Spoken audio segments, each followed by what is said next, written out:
Welcome to Mr. Z TV on JustinTV.MrZTV. I am Mr. Z, and today we have a game between Liquid Haypro and Yinhulu. I actually don't know who this is, but this is a Zerg vs Protoss, and on Metalopolis close air positions. Liquid Haypro, very good Zerg player. He's kind of quiet. You don't really hear a lot from Haypro, but he's a very, very solid player, very strong Zerg player. And on close air positions, Metalopolis, this actually favors some very, very nice macro games, especially if you take a look at how the bases are positioned. Every single base is expanding away from your opponent, so you can feel pretty safe expanding on this map. And that's going to be very good for the Zerg player here. He's going to be able to take his bases exactly when he wants it. No silly rocks blocking his expansions either. And that's going to do very well here. This Overlord scouting in. Haypro not worried about telling the Protoss player where he is. Most Zerg players will try to sneak their Overlord around the sides of the bases, so that the opponent doesn't know exactly where they spawn just yet, or doesn't give it away. But Haypro not too concerned, just floating his Overlord right in, and there we go, a 15 hatch by Haypro, and a gateway first by Yinhulu, and he's scouting into the Zerg player's base, doing a little bit of harass, but Haypro's on top of that. His drone comes in and helps his buddy, and this is an interesting spawning pool positioning. That's actually very curious. Most Zerg players like to put their spawning pools here, in this area, or here, but I guess it's not really too important, I don't think. And the drone continuing to do some more harass, and that probe running away just before he gets nibbled away to death. And that's some very good harass by Yinhulu. Interestingly enough, Yinhulu got that gas geyser, but is not mining gas. Huh. That's interesting. Oh, and a fast expand by Yinhulu. Oh, this is making me excited, but I don't know if he can defend this. Uh-oh, sneeze. Oh, I sneezed, but my fast reflexes allowed me to mute my microphone so you guys wouldn't have to experience that, the awesomeness that is the sneeze.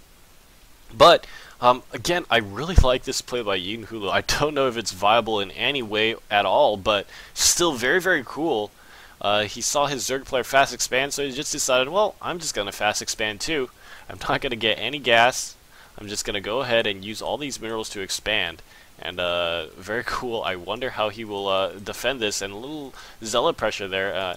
A bit embarrassed for missing that, so I am just going to go ahead and press B and take a look at that.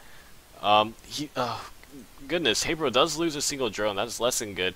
You probably want to micro so that you don't lose anything in that little encounter there. But Liquid Haypro going to be feeling comfortable enough to be moving out now, and I like that choice by Haypro. I mean, the Protoss player went for that fast expansion, and before he really had a lot of units, and he threw away one zealot, and here comes a lot of Zerglings streaming down the map. Only two zealots out, a third one now just joining.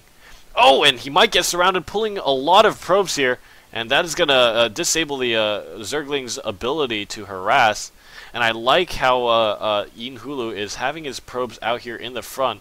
A single cannon going down, and it looks like the Zealots will get quite a good positioning on the Zerglings, and look at how quickly the Zerglings fall. Cleaning up that harass very nicely. None of the Zealots have been lost, so that was absolutely pristine control by Yinhulu. Excellent, excellent micro. And it looks like the Zerglings are going to go in from the side, see if they can snipe down any probes, but nope. Yinhulu is still controlling his Zealots very well. Haypro, I don't know what his follow-up plan will be. Let's go take a look. It looks like speed is on the way, not mining any more gas, so he's not going to be going for layers soon.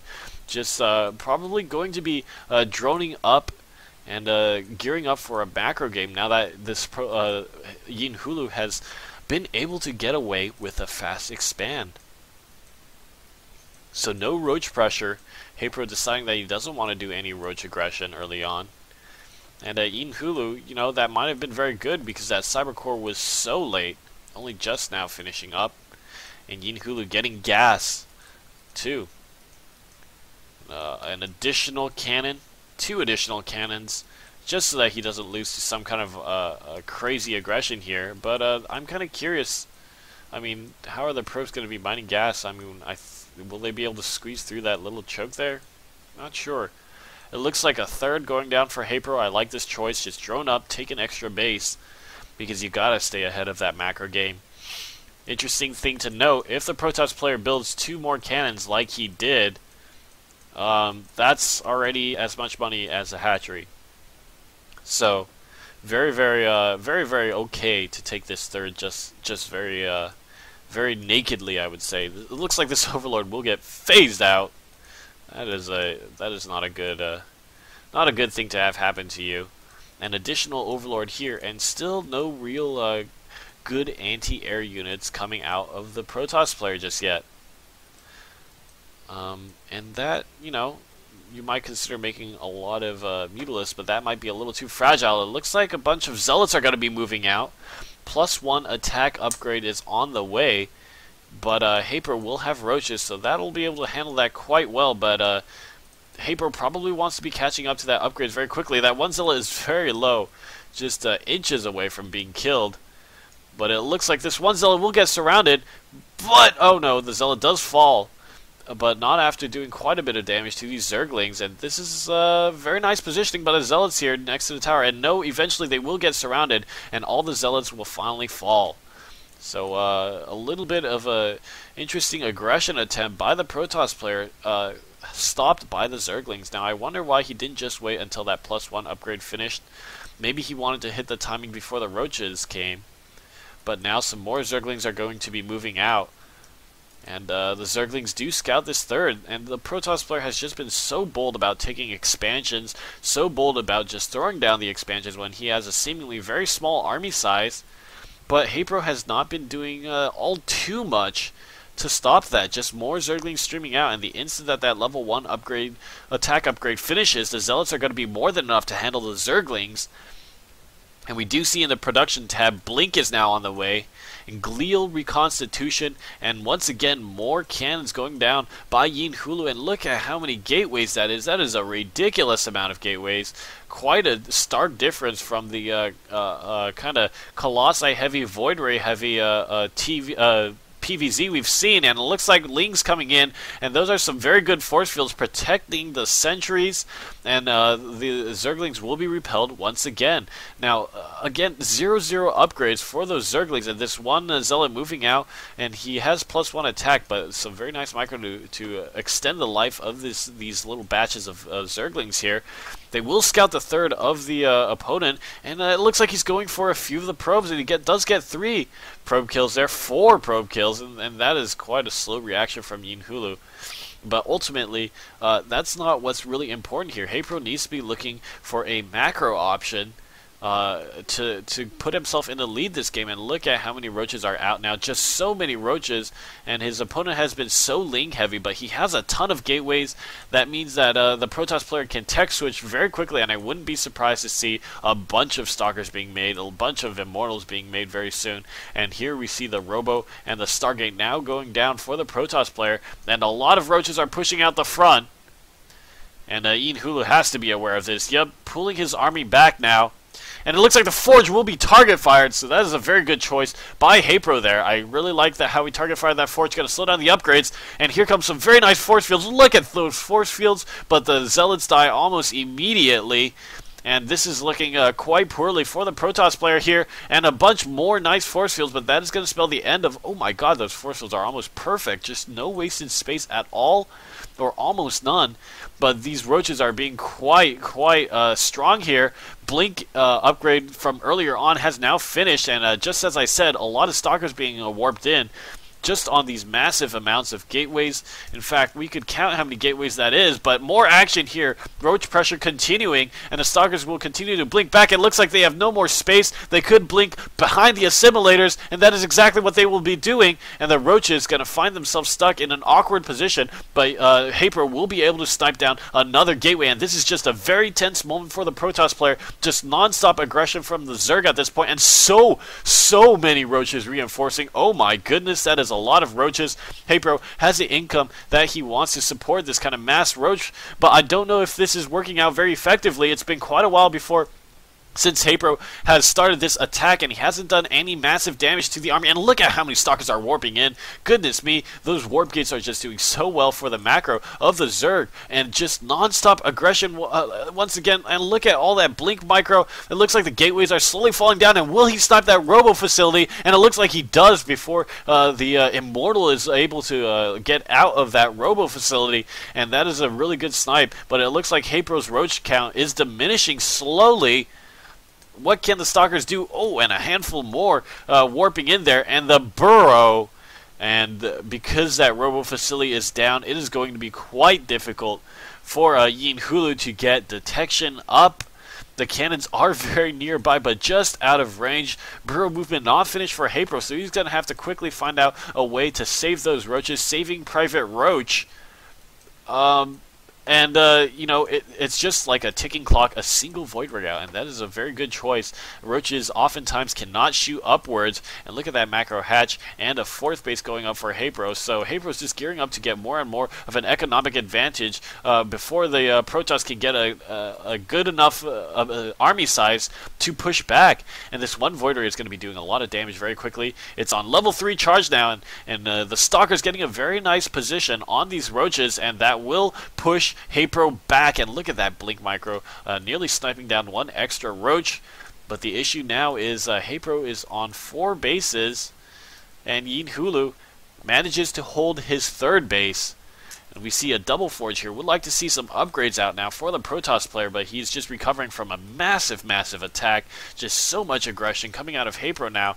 Haypro let the Protoss player get away with the fast expand to his natural, let the Protoss player get away with his third for a while, and then swang forward with a lot of Roaches, but the Protoss player, Yinhulu, opting to go for a lot of gateways and got a lot of Stalkers out.